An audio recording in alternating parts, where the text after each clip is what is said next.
শাহ সুলতান আতিকের লেখা ছোট গল্প ইউটিউব গল্প সিরিজ। এবারের গল্পের নাম শেষ ৫ টাকা।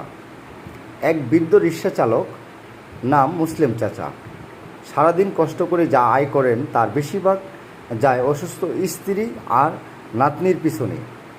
একদিন এক কলেজ ছাত্র রিক্সায় উঠল, নাম মামুন। গন্তব্যে পৌঁছে মামুন পকেটে হাত দিয়ে বলল, চাচা, টাকা ভুলে গেছি, পরে দিয়ে দেব।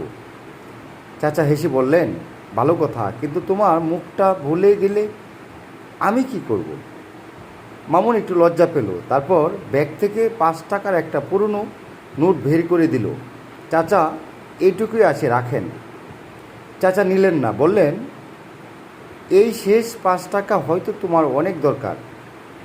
আমাকে শুধু একটা কথা দাও, তুমি একদিন কারু ৫ টাকার চেয়েও বেশি দেবে, আমি সেই অপেক্ষায় থাকব। মামুন চুপচাপ মাথা ঝুঁকালো, চলে গেল।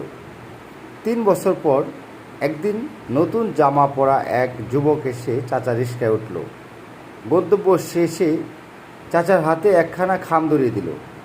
ভিতরে ছিল একটা চিঠি। চাচা, ৫ টাকার দামে আপনি আমাকে মানুষ করেছিলেন।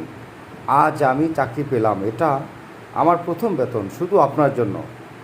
চাচার চোখে জল, আর রিক্সার হ্যান্ডেলে রোদে ঝিকমিক করেছিল সেই পুরনো ৫ টাকার নোট। ধন্যবাদ সকলকে।